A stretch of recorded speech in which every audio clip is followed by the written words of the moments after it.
اللہ اللہ اللہ اللہ۔ قرآن مجید فرقان حمید کا 8واں پارہ سورہ انعام کے کچھ مندرجات پر کچھ دیر کے لیے گفتگو اللہ اپنی بارگاہ ناز میں قبول فرمائے۔ اللہ کریم ہمیں قرآن مجید کی لذت عطا فرمائے، قرآن مجید کے ذائقوں سے اللہ تعالی ہمیں آشنا فرمائے۔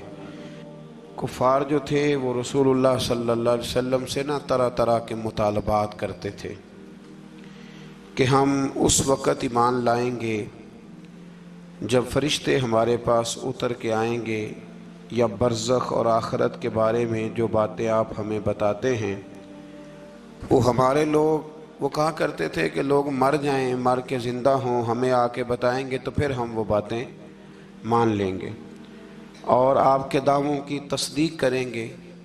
تو قرآن مجید کے 8ویں پارے کی پہلی آیات مبارکہ میں بالکل شروع میں اللہ نے فرمایا یہ تو دعوے جہالت پر مبنی ہے۔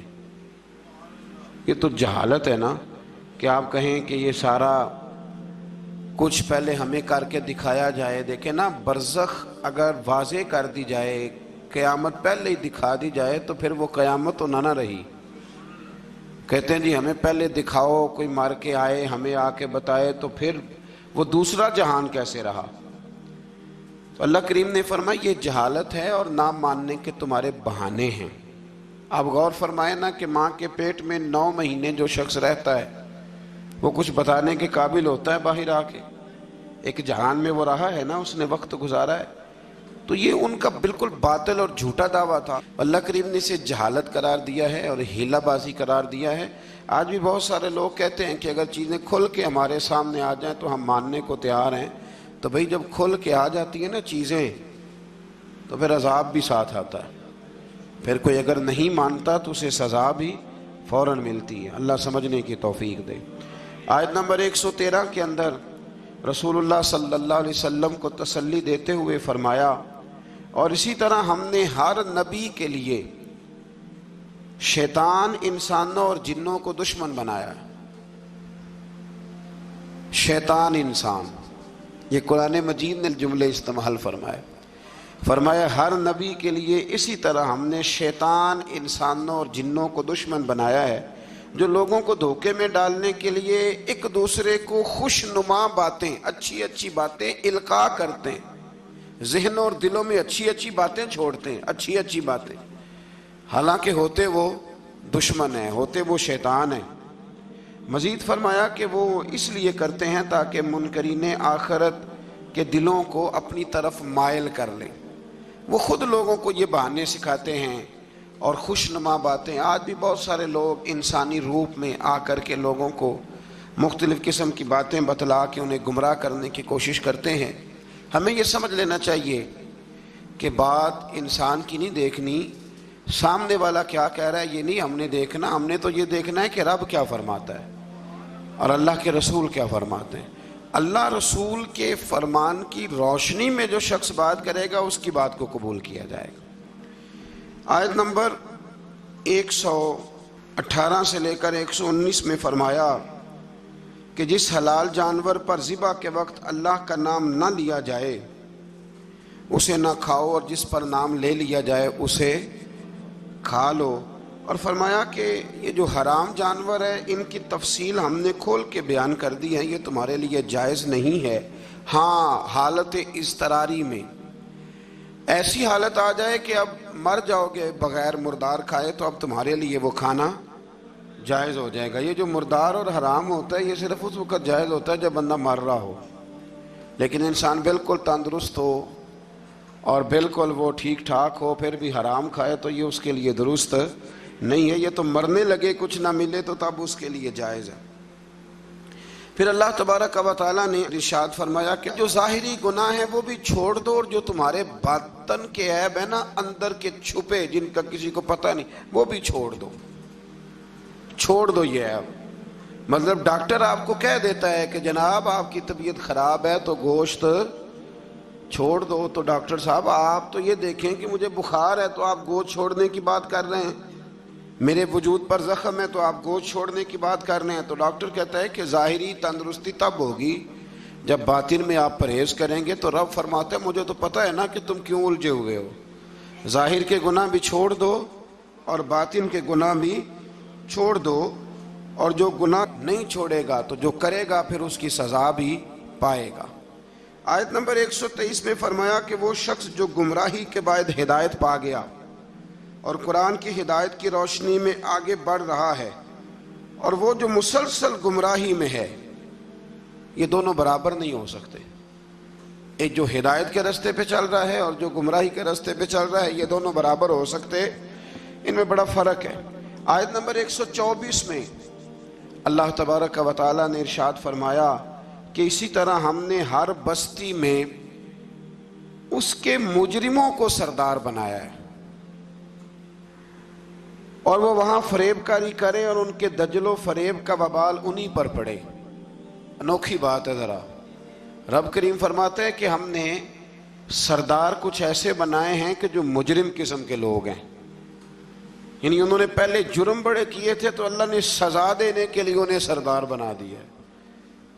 اب بہت سارے لوگوں کا وبال ان پر پڑے گا، قوموں کا، اور وہ تباہ ہو جائیں گے۔ وہ کہتے پھرتے ہیں اللہ نے بڑی عزت دی ہے، حالانکہ یہ اللہ نے انہیں سزا دی ہے۔ لیکن نا نبی کریم علیہ السلام نے فرمایا کہ جس شخص کو کہا گیا نا کہ فیصلہ کرو، منصف بنایا گیا، دو لوگوں کے درمیان اسے عدل کرنے کے لیے کہا گیا، فرمایا اسے تو بغیر چھری کے ذبح کر دیا گیا۔ کوئی آسان کام ہے فیصلے کرنا، عدل کرنا، لیکن یہاں بڑا شوق ہے، آپ کسی کو بھی اٹھ کے کہیں آپ تجھے سیاست میں داخل کرائیں، ہر تیسرے آدمی کو، تو سب تیار ہیں، بالکل تیار بیٹھے ہیں، کسی کو کسی جگہ بھی آپ الیکشن میں اتار سکتے ہیں، ریڈی ہیں لوگ۔ لیکن فرمایا کہ مجرموں کو بعض جگہ پہ ہم نے سردار بنایا تاکہ ان پر بہت ساری چیزوں کا وبال۔ یہ قرآن پاک ہے، یہ 8واں سپارہ ہے، یہ سورہ انعام پڑھ رہا ہوں، یہ آیت نمبر 124 ہے، اور اس آیت کی اینک لگا کے پھر آپ دیکھیں کہ کتنے کتنے بڑے مجرم دنیا میں حکمران بنے ہوئے ہیں۔ یہ اینک لگا کے آپ دیکھیں گے تو آپ کو پتہ چلے گا۔ اسی طرح آیت نمبر 125 میں فرمایا جب ان کے پاس کوئی نشانی آتی ہے تو کہتے ہیں کہ ہم ہرگز ایمان نہیں لائیں گے حتیٰ کہ ہمیں بھی اسی کی مثل دیا جائے جس طرح کے رسولوں کو دیا گیا ہے۔ کہتے ہیں ہم پہ بھی وحی آئے، ہمارے پاس بھی فرشتہ آئے تو پھر ہم ایمان لائیں گے۔ تو رب فرماتا ہے یہ تو اللہ کو بہتر پتہ ہے نا کہ اس نے اپنے رسولوں کو کیا دینا ہے۔ اب یہاں یہ مسئلہ بن گیا کہ لوگ کہتے ہیں بعین ہی وہی چیز ہمیں بھی نظر آئے گی تو پھر ہم آگے بڑھیں گے۔ اللہ کریم نے فرمایا یہ رب کریم کو زیادہ پتہ ہے۔ آیت نمبر 126 کے اندر فرمایا سو اللہ جس کو ہدایت دے اس کا سینہ اسلام کے لیے کھول دیتا ہے، اور جس کو اللہ گمراہی مقدر فرماتا ہے یا فرمانا چاہتا ہے تو اس کے سینے کو قبول حق کے لیے گھٹا ہوا اور تنگ کر دیتا ہے۔ جب لوگ گناہ کرتے ہیں نا تو ان پر ہدایت کے راستے بند ہوتے ہیں۔ ان اللہ لا یہدی القوم الفاسقین، قرآن مجید نے ایک جگہ پہ کہا کہ اللہ فاسقوں کی قوم کو ہدایت نہیں دیتا۔ جب گناہ زیادہ انسان کرتا ہے تو اسے بڑی سزا یہ ملتی ہے کہ اللہ تبارک و تعالیٰ اس کے لیے ہدایت کا راستہ بند فرماتا ہے، اور جب انسان نیکیاں کرتا ہے، کوئی خیر کا کام کرتا ہے، پھر اللہ تبارک و تعالیٰ اس کے حق میں رحمت والے فیصلے فرماتا ہے۔ شیخ شہاب الدین سہروردی رحمۃ اللہ علیہ کا میں ایک کال پڑھ رہا تھا، کسی نے ان سے کہا کہ آپ اپنے آپ کو کیسا محسوس کرتے ہیں؟ تو فرماتے ہیں رب کو کوئی نیکی پسند آ گئی تھی تو اس نے مجھے ماں باپ بھی بڑے شانوں والے دیے، استاد بھی بڑے شاندار دیے، اور پھر رب نے میری غوث اعظم شیخ عبد القادر جیلانی سے ملاقات بھی کرا دی۔ تو جب آپ کو نیکی کرتے ہیں تو پھر اللہ آپ کو اچھے اچھے رستے ہدایت کے عطا کرتا ہے۔ آیت نمبر 130 میں فرمایا اسی طرح بعض ظالموں پر بعض کو مسلط کر دیتے ہیں کیونکہ وہ معصیت کے کام کرتے ہیں۔ کئی دفعہ ظالم پر ظالم بھی مسلط ہو جاتا ہے، کئی دفعہ ظالم پر جب آنکھیں کھلتی ہیں تو انہیں سمجھ آتی ہے اوہو یہ تو مجھ سے بھی بڑا ظالم ہے، تو مل جاتے ہیں۔ اللہ سچی توبہ کی توفیق عطا فرمائے۔ اسی طرح آیت نمبر 131 اور 32 میں اتمام حجت کے لیے اللہ کریم نے فرمایا کہ اے جنات اور انسانوں کے گروہ، کیا تمہارے پاس رسول نہیں آئے تھے جو تم پر میری آیات بیان کرتے اور تمہیں اس قیامت کے دن کی ملاقات سے ڈراتے؟ وہ کہیں گے ہم خود اپنے خلاف گواہی دیتے ہیں، خود کہیں گے کہ ہاں ہم گواہی دیتے ہیں کہ ہم نے غلط کیا، اور انہیں دنیا کی زندگی نے فریب میں مبتلا کر رکھا ہے۔ یہ گواہی اس وجہ سے دی گئی کہ آپ کا رب بستیوں کو ظلماً ہلاک کرنے والا نہیں ہے۔ فرمایا پہلے اللہ ان سے گواہی طلب کرے گا کہ رسول آئے، تمہیں ڈرایا، وہ مانیں گے، اور قرآن یہ فرماتا ہے کہ اپنے خلاف گواہی دیں گے۔ اب اللہ تبارک و تعالیٰ انہیں سزا دے گا۔ اللہ کسی پر ظلم نہیں کرتا۔ آیت نمبر 137 میں مشرکین عرب کی جہالت کا ذکر ہے۔ جو فصل اللہ تعالیٰ اگاتا ہے اور جو مویشی اللہ پیدا فرماتا ہے، ان میں اللہ تعالیٰ کے ساتھ بتوں کو شریک کرتے، بلکہ بتوں کے حصے کو ضروری اور مقدس سمجھتے۔ اسی طرح اولاد کو قتل کرنا بھی مشرکین کی جہالت ہے۔ آیت نمبر 140 اور 141 میں اس بات کا بیان ہے کہ کفار و مشرکین نے زمانہ جاہلیت میں اپنے جانوروں اور اپنے کھیتوں کو 3 حصوں میں تقسیم کر دیا تھا۔ تو ان آیات میں اللہ نے فرمایا 3 حصوں میں انہوں نے بانٹ دیا تھا۔ وہ مویشی اور کھیت جن کے متعلق وہ کہتے تھے کہ ان سے نفع اٹھانا کسی شخص کے لیے جائز نہیں ہے، یہ ان کے باطل معبودوں اور بتوں کے لیے مخصوص ہیں، ان کو وہی شخص کھا سکتا ہے جس کو ہم کھلانا چاہیں، اور ان کو صرف وہی مرد کھا سکتے ہیں جو بتوں کی خدمت پر مامور ہوں۔ ایک پورا وہ ماحول بناتے تھے کہ یہ صرف وہ کھائیں گے جو بت خانے کے محافظ ہیں، اور کوئی نہیں کھا سکتے، عورتیں بھی نہیں کھا سکتی تھیں۔ اسی طرح بعض مویشیوں کو بتوں کے لیے خاص کر کے ان پر سوار ہونا اور سامان لادنا انہوں نے حرام کر دیا تھا کہ یہ جی ہمارے بت کے نام کا جانور ہے، نہ اس پر سامان رکھنا ہے اور نہ ہم نے اس کو کھانا ہے۔ اور بعض جانوروں پر وہ ذبح کے وقت اللہ کا نام ہی نہیں لیتے تھے، یعنی ان کو بتوں کے نام پہ ذبح کر کے ان کا استعمال ممنوع قرار دیتے تھے۔ قرآن نے بتایا کہ یہ ان کی خود ساختہ باتیں۔ ہمارے اندر یہاں فرق کرنا بڑا ضروری ہے۔ جب ہم کوئی جانور کسی مخصوص کام کے لیے مخصوص کرتے ہیں تو وہ دراصل اللہ کے لیے ہی ہوتا ہے۔ کسی بزرگ کو صرف اس کا اصحال ثواب ہو سکتا ہے، اس سے زیادہ اس کی کوئی حیثیت نہیں ہے۔ جس طرح آپ کہتے ہیں کہ ولیمے کے لیے بکرا رکھا ہوا ہے، عقیقے کے لیے رکھا ہوا ہے، ہاں کچھ باتیں غلط ہیں، وہ نہیں ہونی چاہیے۔ مجھ سے ایک دفعہ ایک دوست نے مسئلہ پوچھا کہ ہمارے گاؤں میں خواتین جو ہیں وہ 11 بیبیوں کی کہانی پڑھواتی ہیں اور پھر وہ کچھ لڈو منگواتی ہیں، اور جب اس پر ختم دیتی ہیں تو وہ کہتی ہیں کہ یہ مرد نے نہیں کھانا۔ اللہ تعالیٰ سمجھنے کی توفیق عطا فرمائے۔ میں نے ویسے اس کو یہ جواب دیا تھا، میں نے کہا کہ بیویوں کو بتاؤ کہ لڈو مرد نے نہیں کھانے، حالانکہ بنائے مرد نے ہیں۔ یہ کتنی عجیب بیوقوفی کی بات ہے کہ جس نے بنائے ہیں وہ نہیں کھا سکتا۔ تو یہ اس قسم کی لایانی بے معنی باتیں نہیں ہونی چاہیے۔ عورتوں کو ہمیشہ یہ سمجھنا چاہیے کہ نہ تو وہ کسی کا معجزہ پڑھوا سکتی ہیں، نہ 10 بیویوں کی کہانی پڑھا سکتی ہیں۔ انہوں نے جب بھی پڑھانی ہے سورہ یاسین پڑھوانی ہے، سورہ رحمان پڑھوانی ہے، سورہ ملک کی تلاوت کرانی ہے، سورہ بقرہ پڑھانی ہے، قرآن مجید کو پڑھانا ہے۔ اور بڑا دل کرے کہ قرآن مجید کے بعد بھی ہم نے کچھ پڑھانا ہے تو پھر وہ میرے رسول اللہ پہ درود پاک پڑھوائیں، پھر نبی کریم کی ذات پر درود شریف پڑھائیں۔ آیت نمبر 142 سے لے کر 147 میں اللہ تعالیٰ نے پھلوں، کھیتوں، جانوروں کے ذریعے جو نعمتیں عطا کی تھیں ان کا ذکر فرمایا ہے، اور کہا ہے کہ اللہ تعالیٰ کی ان نعمتوں کو کھاؤ پر اسراف نہ کرو، فضول خرچی نہ کرو، اور شیطان کے نقش قدم پہ نہ چلو۔ پھلوں اور کھیتوں کی پیداوار میں اللہ تعالیٰ نے حق مقرر کیا ہے، عشر، کھیت کا عشر ہوتا ہے، فرمایا اس کو بھی ادا کرو، اور اسی میں حلال جانوروں کی اقسام بھی بیان فرمائیں، اور اس کے بعد ان قطعی حرام چیزوں کا بیان کیا جو پہلے بھی آ چکا ہے، اور یہ بھی فرمایا کہ یہود کی سرکشی کی وجہ سے ناخنوں والے جانوروں اور گائے اور بکری کی چربی کو ان پر حرام قرار دیا گیا تھا، انہوں نے اسے پگھلایا اور فروخت کیا۔ فرمایا بعض لوگ نافرمانی کرتے ہیں تو اللہ ان پر بعض چیزوں کو حرام قرار دیتا ہے۔ جو رب کریم کی زمین پر اللہ کی رضا کے مطابق چلتے ہیں اللہ انہیں بڑی آسانی عطا فرماتا ہے۔ آپ یقین کریں کبھی جب ہم پڑھتے ہیں نا پرانی قوموں کے حالات اور ان کے معاملات، اور پھر امت مسلمہ کو دیکھتے ہیں تو آپ یقین کریں اللہ تعالیٰ نے ہمیں بڑا ہی آسان دین عطا فرمایا، بڑی آسان شریعت اور بڑا میٹھا اور ٹھنڈا طریقہ دین پر عمل کرنے کا۔ ہم بلا وجہ الجھ جاتے ہیں، بڑا سونا بڑا ٹھنڈا دین اللہ نے ہمیں عطا فرمائے۔ رب کریم ہمیں اس پر پورے عمل کی توفیق عطا فرمائے۔ آیت نمبر 149 میں فرمایا کہ ہر دور کے منکرین جو انکار کرنے والے تھے ایک نفسیاتی حربے کو بیان کیا۔ وہ جو کچھ بھی کر رہے ہیں کہ یہ اللہ کی مشیت ہے، اگر وہ نہ چاہتا تو ہم یہ سب کچھ نہ کر پاتے۔ یہ اکثر لوگ کہتے ہیں کہ اگر اللہ نہ چاہتا تو ہم یہ کام نہ کرتے۔ یہ ایک نفسیاتی حربہ ہے کہ اللہ نے طاقت دی ہے نا جی، تو یہ ایک نفسیاتی، اس کا بیان اللہ کریم نے یہاں ان آیات مقدسہ میں فرمایا۔ در حقیقت بات یہ ہے کہ اللہ کی مشیت اور ہے اور اس کی رضا اور ہے۔ مثلا مجرم کو سزا دینا اس کی مشیت ہے، لیکن اس کی رضا میں ہے کہ کوئی اس کی نافرمانی نہ کرے۔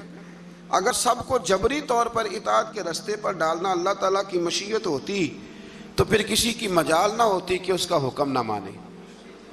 لیکن اب مشیت اور ہوتی ہے، رضا اور ہوتی ہے۔ اللہ کی یہ رضا نہیں کہ اس کے بندے دوزخ میں جائیں، لیکن اس نے قانون بنایا ہے کہ اگر تم نافرمانی کرو گے تو دوزخ میں، تو یہ رضا نہیں، یہ اللہ کی مشیت۔ تو یہ اللہ نے طاقت نہیں دی لوگوں کو، اس لیے نہیں دی تھی کہ وہ ظلم کریں، لیکن اگر انہوں نے ظلم کیا ہے تو اب انہیں سزا بھی ملے گی۔ تو یہ شخص نہ کوئی کہے کہ وہ اللہ کی دی ہوئی طاقت سے معاذ اللہ، یہ بہت سارے لوگ بیوقوفی والی باتیں کرتے ہیں۔ ایک دفعہ بزرگوں نے لکھا ہے کہ ایک شخص جو تھا وہ کسی کے باغ سے روز پھل توڑ کے کھا جایا کرتا تھا، تو مالک بڑا سیدھا سادہ تھا، تو مالک اس کو کہتا کہ بھئی تو روز میرے باغ سے پھل توڑ کے کھاتا ہے، تو وہ کہتا باغ بھی اللہ کا ہے، زمین بھی اللہ کی ہے، اور میں بندہ بھی اللہ کا ہوں۔ وہ چپ کر جاتا، سادہ آدمی تھا۔ بہت سارے لوگ کہتے ہیں نا جی آ کے، ایک صاحب مجھے کہنے لگے جی کل میرے ساتھ بڑا عجیب معاملہ ہوا، ایک بندے نے مجھے کہا تجھے قسم ہو اللہ کی جو جیب میں ہے سارا کچھ دے دے، اور میں نے کہا نہیں دینا چاہیے۔ تو وہ مجھے مشورہ دینے لگا، کہنے لگا حضرت جی اس نے اللہ کی قسم دی تھی۔ تو میں نے کہا مکان کتنے مرلے کا تیرا؟ کہنے لگا ہے 10 مرلے کا۔ کتنے کا ہے؟ کہنے لگا جی اللہ کا شکر ہے 60-70 لاکھ کا ہوگا۔ میں نے کہا ایک بندہ بلاؤں تجھے قسم دے تو اس کے نام رجسٹری کر دینا۔ کہنے لگے نہیں یہ نہیں ہو سکتا۔ تو میں نے کہا یہ کیسی کچی بات ہے کہ 500-700 کے لیے تجھے یاد ہے کہ یہ جائز ہے، لیکن وہ میرے دادا جی ایک بات کہا کرتے تھے، وہ دیہاتی لوگ ہوتے تھے تو دیہات کی مثالیں کئی دفعہ بڑی یاد رہ جاتی تھی۔ وہ کہا کرتے تھے کہ دودھ میں اور لسی میں مکھی گر جائے تو عورتیں اسے پھینک دیتی ہیں، لیکن اگر مکھن میں گر جائے نا تو پھر اس کو پھینکتی نہیں بلکہ مکھی نکال لیتی، کیونکہ گھی مہنگا ہوتا ہے نا، تو لسی سستی ہوتی ہے۔ تو آپ چیزوں کو سمجھیں کہ ہمارا رویہ بڑا عجیب ہے معاملات کو سمجھنے کے حوالے سے۔ وہ بندہ بھی کہتا کہ جناب یہ پھل بھی اللہ کے تو باغ بھی اللہ کا تو میں بندہ بھی اللہ کا۔ بھولا آدمی تھا بیچارہ، چپ کر جاتا، کہتا تو ٹھیک ہے نا، کہ پنجابی چاکی دا سی لبی شے خدا دی نہ تیلے دی، ختم ہو گئی بات۔ حالانکہ وہ کسی کی ہوتی ہے، تیلے پا دے کیوں نہیں ہوتی جی، وہ کسی دی حیثیت تانڈی کی ہے نا، لیکن بس ہمارا ذوق بن جاتا ہے کہ قابو آ گئی ہے تو قابو کرو معاذ اللہ۔ تو وہ بیچارہ بڑا پریشان تھا، تو ایک دن اس نے نا اپنے ایک شہر کے عالم سے بات کی۔ اس نے کہا کہ جناب وہ میرے ساتھ تو بڑی مصیبت بن گئی ہے، وہ روز پھل توڑ کے لے جاتا ہے اور کہتا ہے زمین بھی اللہ کی، باغ بھی اللہ کا، کھانے والا بندہ بھی اللہ کا۔ تو عالم کہنے لگے میں بھی تمہیں نسخہ دیتا ہوں، کل اس پہ استعمال کرنا۔ میں کہا ٹھیک ہے جی۔ وہ وقت پہ آ گیا باغ کا مالک، تو جب وہ آیا نا پھل توڑنے، اس نے پھل بڑے سیر ہو کے کھائے، اس نے کھانے کا موقع دیا۔ جب وہ فارغ ہو گیا اس نے اس کو رسی کے ساتھ درخت کے ساتھ باندھ لیا اور ڈنڈا پکڑ لیا، اور جب مارنے لگا تو کہنے لگا یہ کیا؟ کہنے لگا یہ چھڑی کی توفیق بھی اللہ کی، رسا بھی اللہ کا، باندھنے والا بندہ بھی اللہ کا، اب تجھے جو پھینٹی لگے گی وہ بھی اللہ کی دی ہوئی طاقت سے لگے گی معاذ اللہ، اب تو کھا۔ وہ کہنے لگا معاف کر دو، آج کے بعد یہ کام نہیں کروں گا۔ تو کہتے ہیں جی مشیت تھی اللہ کی، اللہ نہ کرتا معاذ اللہ تو ہم، تو یہ ایک نفسیاتی جھوٹ ہے، اس کو آپ سمجھ لیں، آپ اس پر غور فرمائیں۔ تو یہاں بہت سارے لوگ یہ ظلم کرتے ہیں اور دین کی حدوں کو پامال کرتے ہیں۔ اللہ تعالی ہمیں سمجھنے کی توفیق عطا فرمائے۔ آیت نمبر 152 سے لے کر